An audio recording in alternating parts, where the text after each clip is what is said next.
Canadian Association of Nordic Ski Instructors, CANSI. Established in 1976, the Canadian Association of Nordic Ski Instructors, or CANSI, owes its creation to the diverse influences of the Canadian Ski Association, the Canadian Ski Instructors Alliance, and Ski Quebec.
CANSI is a non-profit organization designed to promote the sport of cross-country skiing in Canada through an instructor certification program. CANSI members participate in Interski on a world stage of organizations with the same focus. CANSI offers 4 levels of certification in cross-country and 3 in telemark. CANSI uses a skills and drills-based approach in its instruction. CANSI instructors teach basic skills and maneuvers to beginner students and assist intermediate skiers by refining their skills.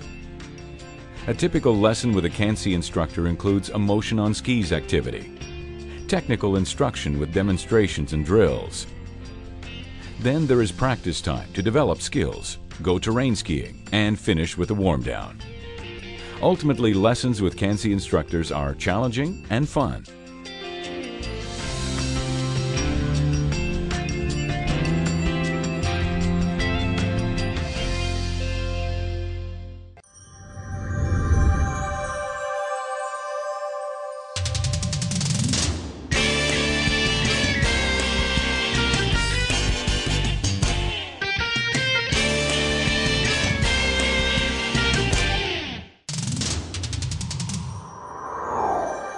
Overview. The CANSI Skiing Your Best DVD is a marvelous instructional tool for classic skating and downhill techniques. It is intended for instructors, coaches, and beginner to intermediate students. The DVD uses many modes of presentation, including global demonstrations, progressive drills, and technical checklists. 9 CANSI instructors are used to demonstrate skiing skills and individual style of Nordic skiing.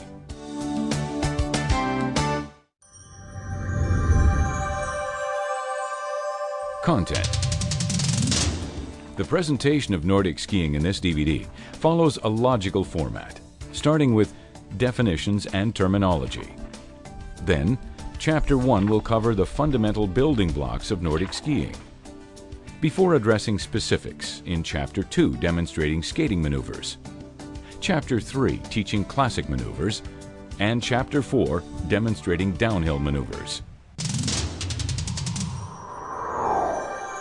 Definitions and terminology. Let's start with some definitions. The forward knee drive requires that the skier bring the hip forward with a flexed knee and ankle as the ski lands on the snow. The glide ski or support ski is the ski that is supporting the body weight and where there is little active propulsion from the leg. The glide phase occurs when the body is moving forward on a flat ski in preparation for the next push phase. The heel-to-toe concept shows the heel landing slightly ahead of the opposite foot. A hip rotation in skating means changing the direction of the hips from square to one ski, followed by the hips moving square to the other ski.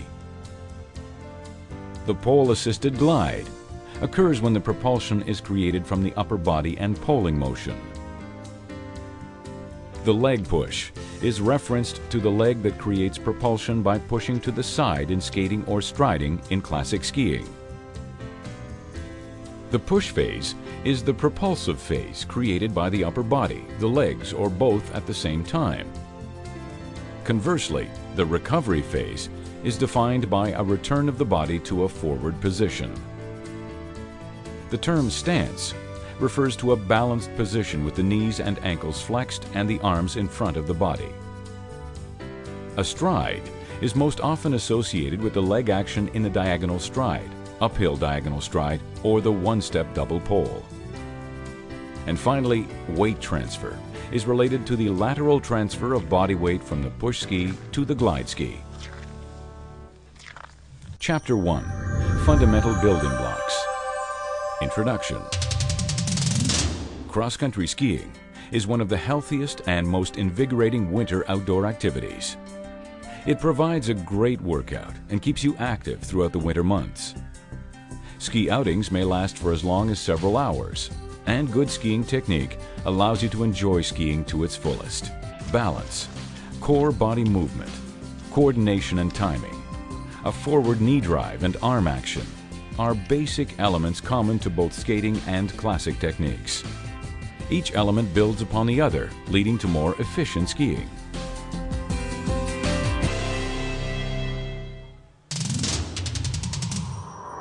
Basic elements number 1, balance. Of all the basic elements, balance is the most important to develop. Weight transfer on cross-country skis requires laterally transferring body weight from one ski to the other after a leg push, and then moving the center of the body mass forward, all while gliding. A well-balanced skier will have their belly button directly over the ski just before the start of the push phase. Balancing on the glide ski enables you to use body weight. Efficient use of the leg in the push phase results in effective propulsion. Also, in some classic technique maneuvers, it is important to have complete weight transfer to load the ski to permit the grip wax to contact the snow. Basic element number 2, movement initiated from the body core. Cross-country skiing incorporates the legs and arms as well as the body core. When we observe a skier, we often look at the movement of the arms and legs and pay less attention to the subtle but very important movements of the body core. The large muscle groups in the hips, the stomach, and upper back muscles contribute greatly in initiating movement in the push, recovery, and glide phases. The hips initiate movement, improve weight transfer, balance, and glide, and help to maximize the efficiency of the legs and torso. The hip is a ball and socket joint that permits multi-directional movement. In the diagonal stride, the uphill diagonal stride, and the one-step double pole, the forward movement of the leg in the recovery phase is initiated from the hip. From a forward hip position, the sequential movements of the joints from the large hip joint, then the knee, followed by the ankle to create maximum force.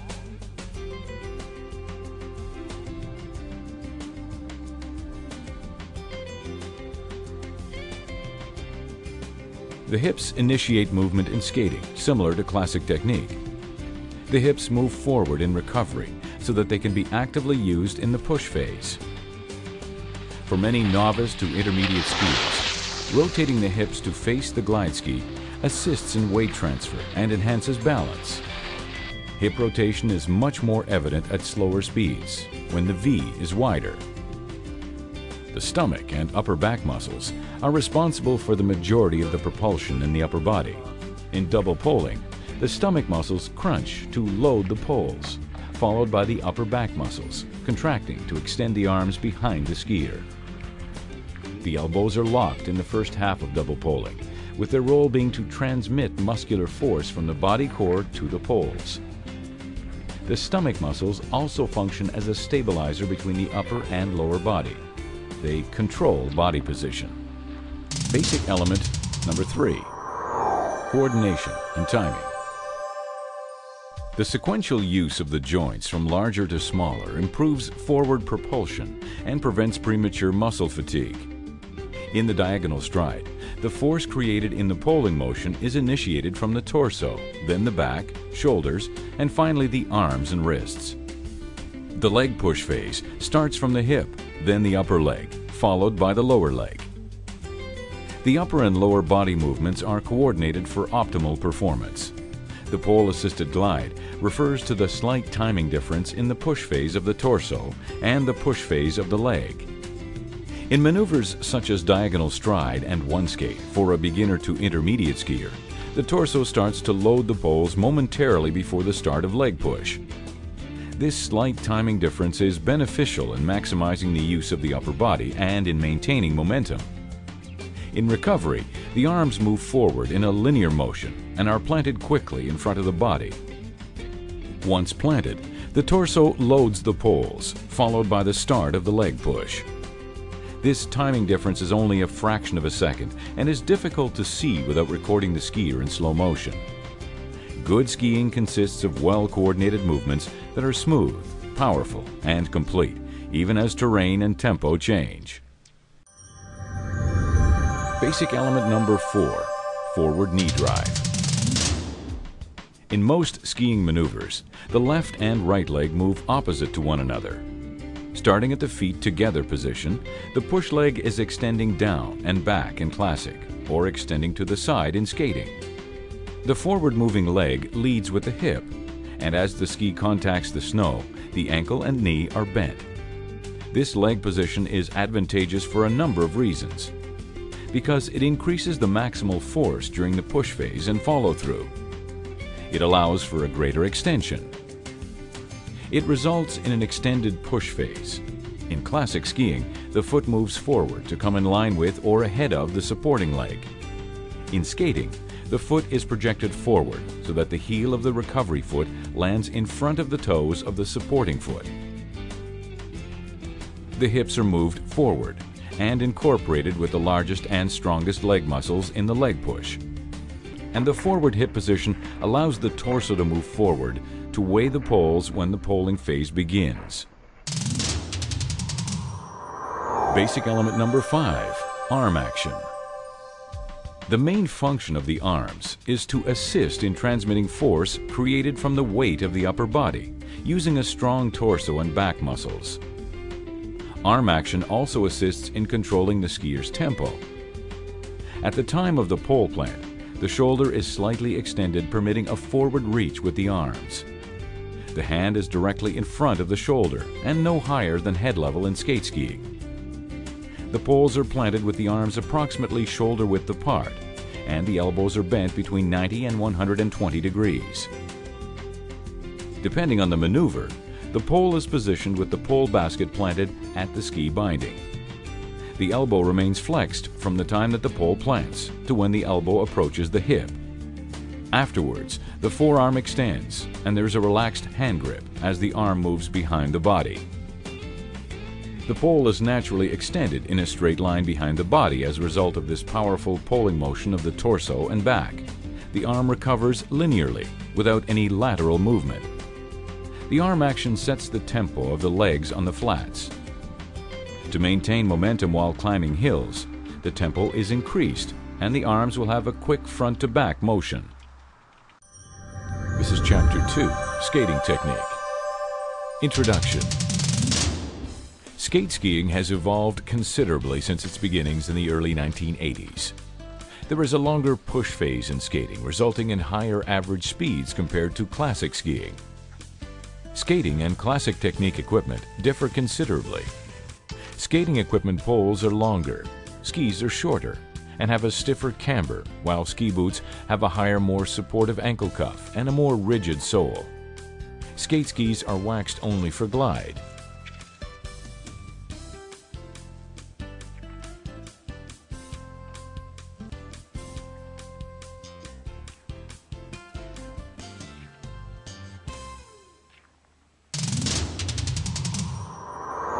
Free skate introduction. The free skate is a primary skill, which has applications to all skating maneuvers. Free skate uses only the legs for propulsion. It assists in developing an overall more efficient leg push. Free skating can also be used when speed is too fast to employ poles. Mechanics. When the feet are close together, the body weight is completely balanced over to one ski. The weighted leg flexes at the hip, knee, and ankle, and extends the ski to the side as a push. The torso and hips start to rotate in the new direction of travel towards the new glide ski. The non-weighted ski is stepping forward at the same time and creates a V alignment. The ski is placed flat on the snow, and the body weight is gradually transferred fully to the ski.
Double poling.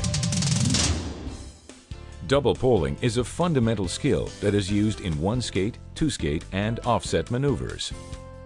The double poling upper body motion is symmetrical in one skate and two skate, and slightly asymmetrical in offset maneuvers. The body weight is balanced over each ski during double poling. In the double poling action, the upper body crunches to load the poles. The elbows are locked initially, and the skier should feel the force originating from the body core and back muscles. Body mechanics. The skier is balanced over the skis and assumes an athletic stance to set up for double poling. While keeping the heel flat on the weighted ski, The knees are slightly flexed and the hips are ahead of the ankles. The elbows are bent close to 90 degrees, and the pole baskets are placed in the snow at the bindings. At the start of the poling motion, the torso compresses to load both ski poles simultaneously.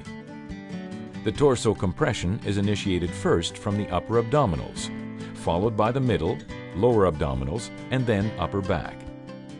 The elbows are kept in a slightly flexed position until the hands reach the skier's side.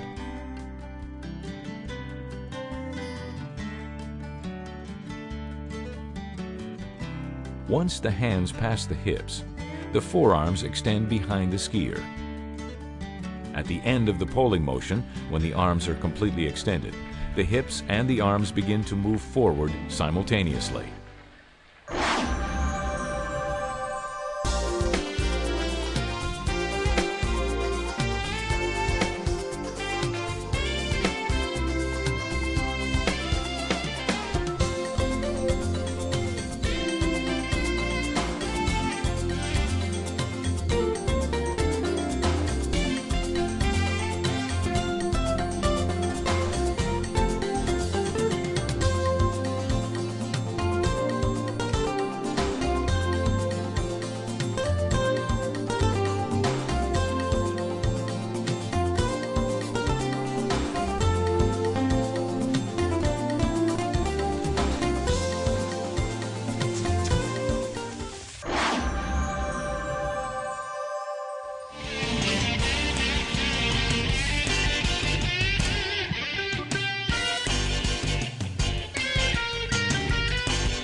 Offset skate.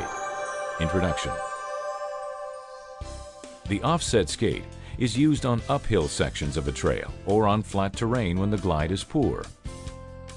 The name of the maneuver comes from the asymmetrical placement of poles owing to the wider V in the skis, and because one pole is often planted further ahead than the other. Offset has one double poling action, occurring with every 2 leg pushes. The skier assumes an active forward lean from the ankle to the shoulder. The leg action in the offset is very similar to that of the free skate.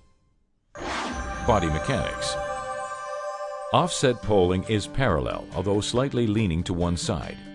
One hand may be slightly higher.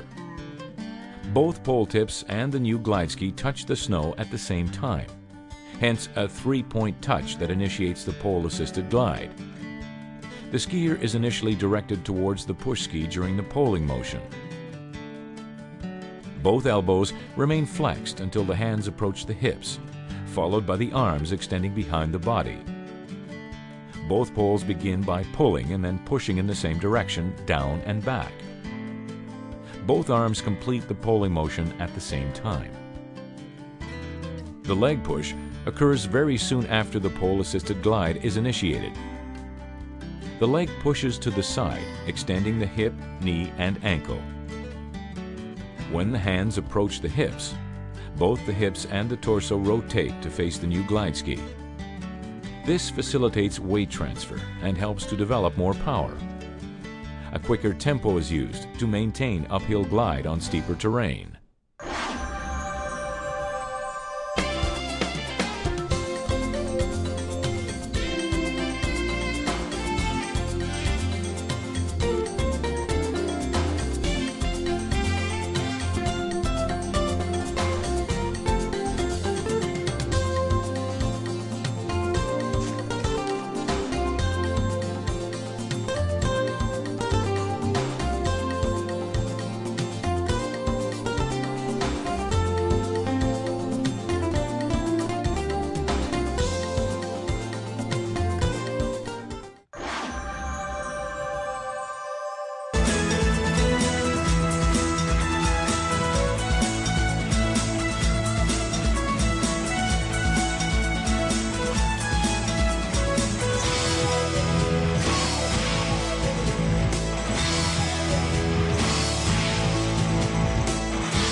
One skate. Introduction. One skate is the most powerful skating maneuver. It is often used on flats to moderate inclines. This technique is characterized by double poling on each leg stride. One skate sometimes challenges skiers because the long glide phase requires good balance. Body mechanics. The skier completely transfers body weight to one ski, balances and glides, while moving forward to a relatively upright body position. At the start of the poling action, the skier is facing the glide ski. Both hands are in front of the body, and the poles are ready to be planted in the snow. The upper body weight is applied to the poles and the torso compresses. The first half of the poling motion projects the skier in the direction of the glide ski. As the hands approach the hips, the torso rotates toward the new direction of travel. The final half of the poling action occurs in combination with the leg push and projects the skier to the new direction.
Two-skate.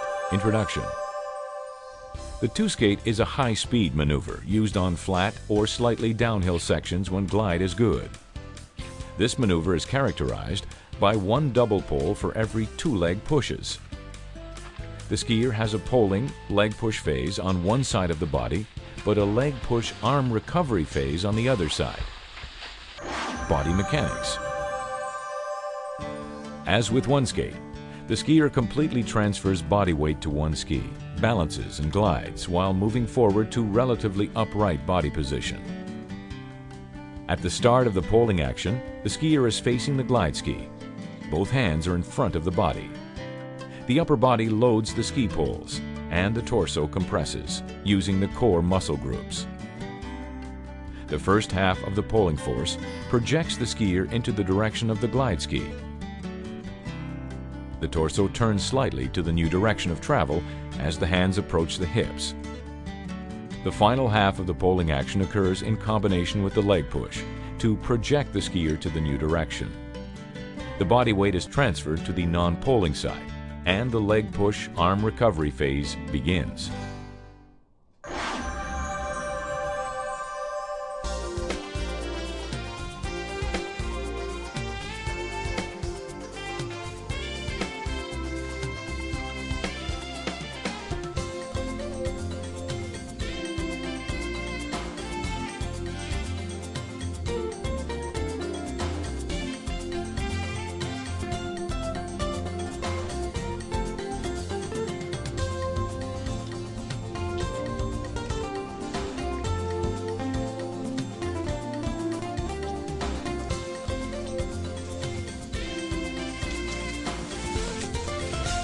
This is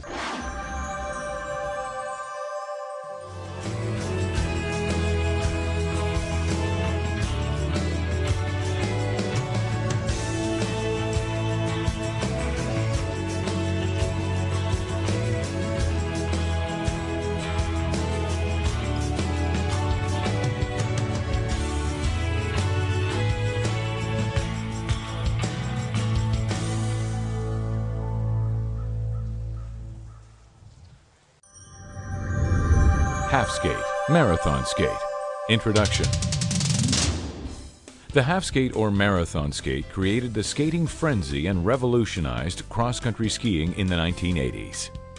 In this maneuver, one ski is placed in a classic track while the other ski pushes at an angle off the track. The half skate can be used in a variety of conditions. When the classic tracks are glazed and provide better glide than skating tracks for cornering, in passing, and when tracks are too narrow for other skating maneuvers. Finally, the half skate can be used as a learning tool by isolating the skating movement to one side of the body at a time. Body mechanics. In the half skate, the skier positions the skating ski at an angle to the track ski. The feet are in a heel-to-toe alignment and body weight is completely transferred to the glide ski. At the start of the poling action, the skier is facing the glide ski and both hands are in front of the body. The weight of the upper body is applied to the poles and the torso compresses. The first half of the poling motion projects the skier in the direction of the glide ski. As the hands approach the hips, the torso rotates towards the track ski. The body weight is transferred to the track ski at the end of the poling motion and leg push.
Diagonal skate.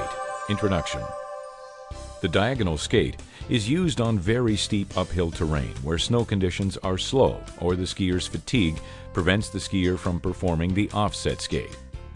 This maneuver resembles a herringbone with glide. Body mechanics. As in the diagonal stride, the arm returns to the front of the body at the same time that the opposite ski moves forward. The pole basket is planted in the snow on the outside of the ski at the bindings. The hand of the pole being planted is in front of the skier. The elbow is flexed when the skier applies force to the pole. The pull is straight down and back, and it finishes as a push behind the skier, with a noticeable and powerful roll of the shoulder. As the hand passes the hip, the elbow and wrist fully extend, and the hand opens. Envision an imaginary straight line from the snow to the skier's shoulder. As one pole finishes its push action, the other pole is ready to be planted. As the hand passes the hip, the opposite glide leg begins to flex, thus preloading the muscles for the upcoming push phase. At the same time, the head and torso start to turn toward the new direction of travel. A powerful compression of the torso will create a strong poling action. The skier transfers their weight to a flat push ski. The steeper the hill, the wider the V will be. Hills will require an active forward lean at the hips and a lowered center of gravity to facilitate stepping up the hill rather than standing too upright.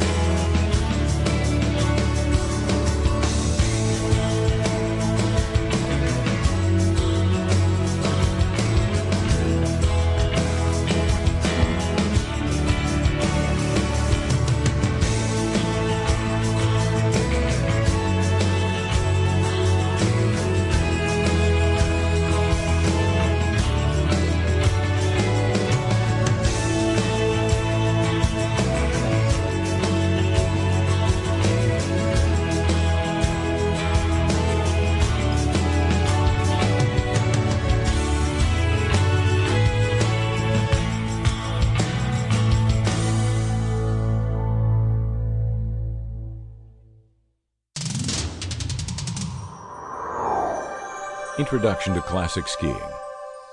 Classic technique is the traditional method of cross-country skiing. It can be done on a wide range of terrain and settings, from backcountry to groom-set tracks.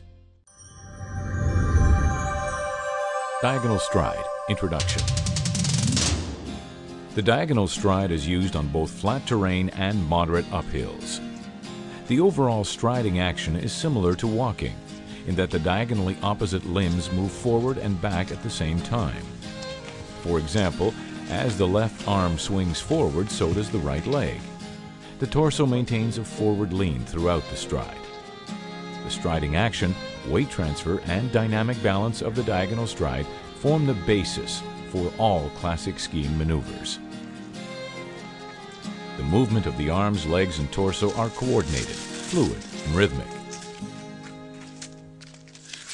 Arm poling action. In preparation for the pole plant, the shoulder extends slightly forward with a slight bend at the elbow. The hand is directly in front of the shoulder and just below shoulder height. The ski pole basket is planted slightly ahead of the binding of the opposite ski. At the initiation of the pole plant, the torso compresses slightly to load the poles. The elbow remains flexed from pole plant to when the arm approaches the hip. As the hand passes the side of the body, the elbow extends into a pushing action. At the end of the arm extension, an imaginary straight line is formed from the shoulder to the pole basket. Once the pole is past the hip, the skier gradually releases the pole handle. The handle stays wedged between the thumb and index finger, and the strap holds the pole in place. A forward movement of the shoulder initiates the arm recovery. As the hand passes the hip, the elbow flexes and continues to move forward no further than shoulder height, at which point the hand is ready to plant the pole again. The skier minimizes lateral movements in the arms by making straight forward and backward movement. Leg action. In the feet together position, the hips and shoulders are ahead of the ankles and the body weight is balanced over one ski. Just before the start of the stride, there is flexion at the knee and ankle joints of the push leg, followed by extension of those joints. Force in the stride is directed down and back. The push is quick and explosive. The leg and torso form a straight line from the shoulder to the toe when the foot leaves the snow at the end of the stride. In this extended position, the skier's weight has been transferred onto the new glide ski. At the start of the leg recovery, the skier's body is moving forward over the gliding ski. The skier forcefully drives the leg forward by leading with the hip. The recovery foot moves in line with the gliding ski foot before touching the snow. In the gliding phase, the skier's body weight is distributed equally over the glide foot. The support leg straightens slightly as the skier's body moves forward and over the ski in preparation for the next stride. Timing and coordination. As soon as the arm is in front of the skier's body, the pole is quickly planted and the upper body push phase is initiated. The start of the leg push occurs as the hand reaches the hip. This is termed the pole-assisted glide.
One-step double poling.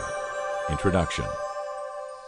One-step double poling is a combination of a single diagonal stride and a double pole action. It is an alternative to the diagonal stride in fast conditions and to double poling when the conditions are slow. It can also be used as a transition from diagonal stride to double poling and vice versa. Stance. From the glide position of double poling, there is a forward lean from the ankles to the shoulders. The knees and ankles are flexed when the hands are just ahead of the hips. In the feet together position, the body is balanced over one ski and the weight is distributed over the foot. Just before the start of the stride, there is flexion at the knee and ankle joints, followed by extension of those joints. Force in the stride is directed down and back. The kick is quick and explosive. During the leg push, both arms come forward to shoulder height. At the end of the stride, the push leg and torso form a straight line from the shoulder to the toe, just as the foot is leaving the snow. In this extended position, the skier's weight has been transferred to the support leg. The body moves forward, and the support leg straightens slightly at the knee. With the body in a forward position, the upper body weight and torso load both ski poles. While the double poling action occurs, the recovery leg moves forward to a position beside the support foot. The skier's weight moves over both heels, which are then projected forward of the knee to maximize glide. The hips and the arms begin to move forward simultaneously when the arms are completely extended behind the body. The skier's body returns to the upright gliding position, with the hands passing even with the hips. A slight shuffle of one foot forward of the other occurs to prepare for the next leg push. The skier is now ready to initiate the next stride on the opposite leg.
Uphill diagonal stride. Introduction. The uphill diagonal stride is a modified diagonal stride. The main objective is to maintain glide and momentum on the uphills. The glide phase in the uphill diagonal stride is shortened and the tempo is increased compared to the diagonal stride on flat terrain. Mechanics. The mechanics of the uphill diagonal stride are very similar to the diagonal stride. The skier's stance is the same. The skier begins the uphill with a fluid diagonal stride, and as glide decreases, the skier increases tempo. The hips are kept low to the ground and the leg is projected up the hill as far as possible. By the time the glide ski supports the body weight, the ankle is well ahead of the knee. At the beginning of the push phase, one leg just passes the other, and the hips and shoulders are ahead of the ankles.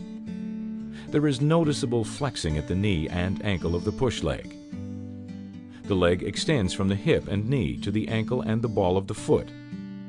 Force in the stride is directed down and back. The kick is quick and explosive. At the end of the leg push, the body forms a straight line from the shoulder to the toe just. In this extended position, the skier's weight has been transferred onto the new glide ski. The poling action is the same as in the diagonal stride, except that in order to maintain correct timing with the legs, the poling motion is shortened and there is a greater bend in the elbow at the time of the pole plant. At the initiation of the pole plant, the torso is over the pole and compresses slightly to load the poles. The torso push starts before the leg push. As soon as the arm is in front of the skier's body, the pole is quickly planted with a bent elbow, and the poling phase is initiated. The start of the leg push occurs as the hand nears the hip. Good technique in the diagonal stride is characterized by clear transitions from a fluid extended diagonal stride on the flats to the shortened higher tempo diagonal stride on the uphills, and back to the extended movements of the diagonal stride as the hill becomes less steep.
Herringbone. Introduction. The herringbone is a modification of the diagonal stride when a hill is too steep for the uphill diagonal stride. This maneuver gets its name from the distinctive pattern it leaves in the snow. The basic herringbone. When a hill becomes too steep, the skier gradually pivots the ski tips outward to form a V and uses the inside edges of the skis to maintain grip. The skier steps off one ski and transfers weight onto the other ski. Throughout the herringbone, the skier's shoulders, hips, and knees are ahead of the ankles. The pole is planted behind the foot, with the pole leaning so that the skier may effectively push with the arm. Similar to uphill diagonal stride, the diagonally opposite limbs move forward and back at the same time. The skier's feet are far enough apart to prevent the tails of the skis from pinning each other.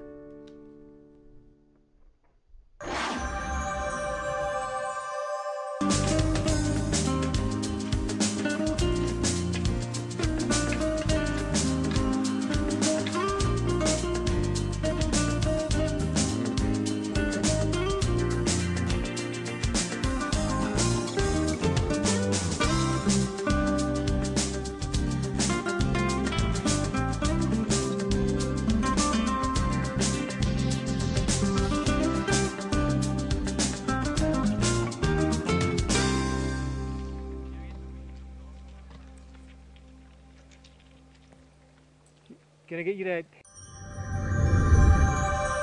Classic changeovers. Introduction. Changeovers in classic skiing are the movements made when transitioning from one maneuver to another. The analogy of maneuver transitions is that of changing gears in a motor vehicle. The lowest gears are maneuvers like the herringbone and uphill diagonal stride. Mid-range maneuvers are the diagonal stride and the one-step double poling. Double poling is the second highest gear in classic skiing. Changeovers are generally performed in the gearbox sequence when the terrain transitions are gradual. To quickly respond to terrain changes, the skier may jump steps in the gearbox. For example, the skier may switch from diagonal stride to double poling without using the one-step double pole. Maintaining efficiency and rhythm in the leg action is often the key to smooth transitions. Nordic downhill. Introduction. Whether straight running on a trail, step turning, or executing a rhythmic series of parallel turns on an open slope, downhill skiing requires that you safely control your speed and direction. Downhill skiing requires the use of the following 5 fundamental skills: stance and balance, timing or coordination, pivoting, edging, and pressure control. These skills can be developed through a progression of downhill maneuvers. For example, entry-level skiers who ski on relatively gentle slopes and at slow speeds need to develop balance, timing, and coordination from an effective stance before attempting to turn the skis. Once you develop these skills, the next step is to correctly apply balance, timing, and coordination so that you can pivot, edge, and apply pressure control to perform smooth, balanced, and controlled directional changes. At a basic level, edging and pressure control are used minimally. By contrast, advanced skiers must develop more edging and pressure control while coordinating their movements to effectively negotiate steeper terrain. Alpine stance. Introduction. The alpine stance is the foundation of all alpine maneuvers. It is a stable, athletic stance in which the skier's feet are side by side, hip-width apart, and are equally weighted. The body weight is evenly distributed over both feet. The ankles, knees, and hips are slightly flexed, and the arms and elbows are held in front of the body, shoulder-width apart. The back and shoulders are rolled slightly forward. The skier's head is up and looking forward, while the rest of the body is relaxed and comfortable. Straight running. Introduction. Straight running refers to gliding forward down the fall line while in an alpine stance. Skiers use straight running to get from one point to another down a hill, either in or out of the groomed tracks.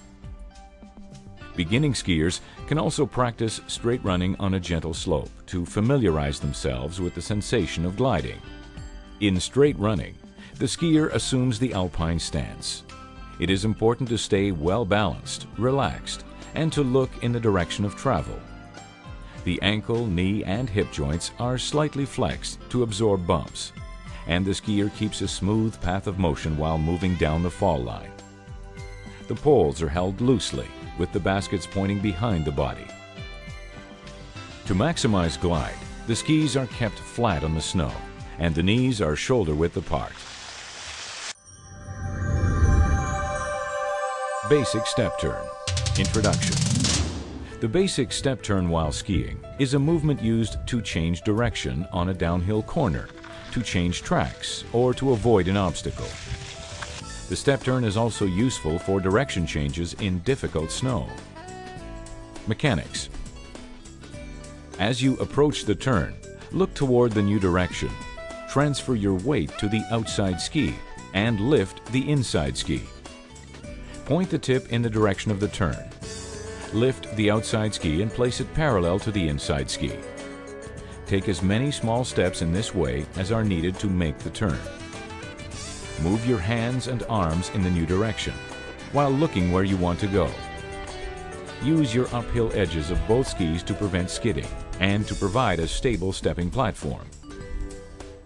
As your step turns improve, flex more at the ankles, knees, and hips to further project your arms and body in the new direction. After the final step in completing the turn, the weight can again be balanced evenly over both skis.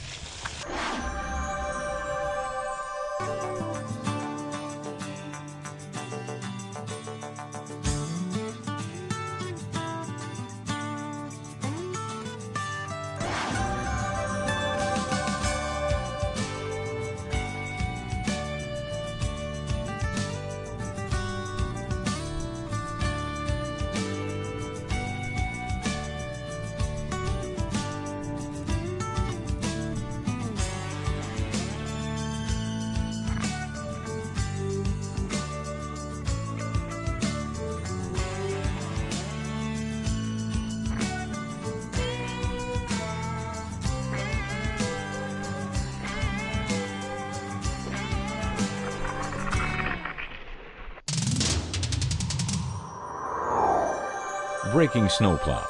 Introduction. The braking snowplow incorporates the alpine stance and uses a wedge position of the skis to create a stable platform, thus enabling the skier to control their downhill speed.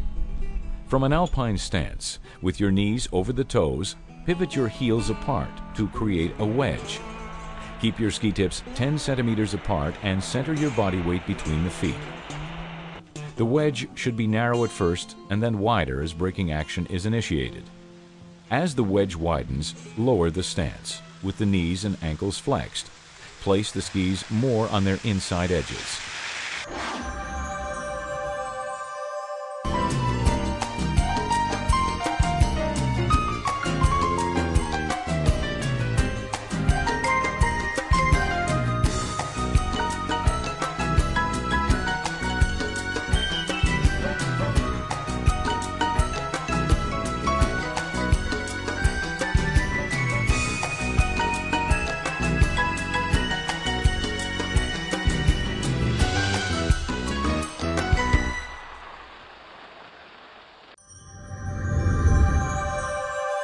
Snowplow turn. Introduction. The snowplow turn is an easy turn, which skiers can use on gentle slopes. It is the first skidded turn in the alpine progression, combining the fundamental skills of balance, pivoting, edge control, pressure control, and coordination to form a turn. These 5 fundamental skills are developed only to a rudimentary level in the snowplow turn, with balance and pivoting being the most predominant. Mechanics. From straight running, look towards the new direction and transfer your body weight to the outside ski while extending the body. Pivot both feet apart towards the new direction, with the outside ski edging more. Progressively flex your knees and ankles through the turn. The inside knee flexes more than the outside knee. As the turn is completed, rise gradually and adopt a narrower wedge.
Diagonal side slipping. Introduction. Diagonal side slipping is sideways skidding across the fall line with the skis parallel. Use this maneuver to develop skills of edging and pressure control. In addition, it is also useful for descending a difficult or steep slope or a narrow section of a trail.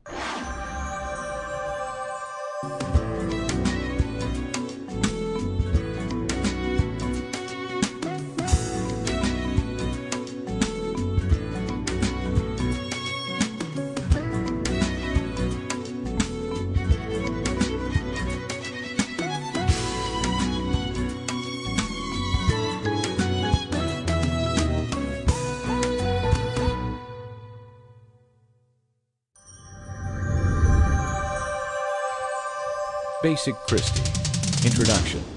The Basic Christie is a slow to moderate speed turn, useful on trails where a full snowplow turn is difficult. In the Basic Christie, the skier makes a snowplow turn through the fall line and finishes with a skidded arc in which the skis are parallel.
The parallel Christie is a moderate to fast speed turn, in which the skis are parallel throughout the turn.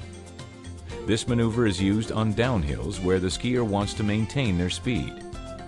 All the fundamental skills of balance, stance, pivoting, edge control, pressure control, and timing and coordination are combined. The turn is much more dynamic than the slower speed Christies, and skiers will be able to maintain a rhythm linking the parallel turns.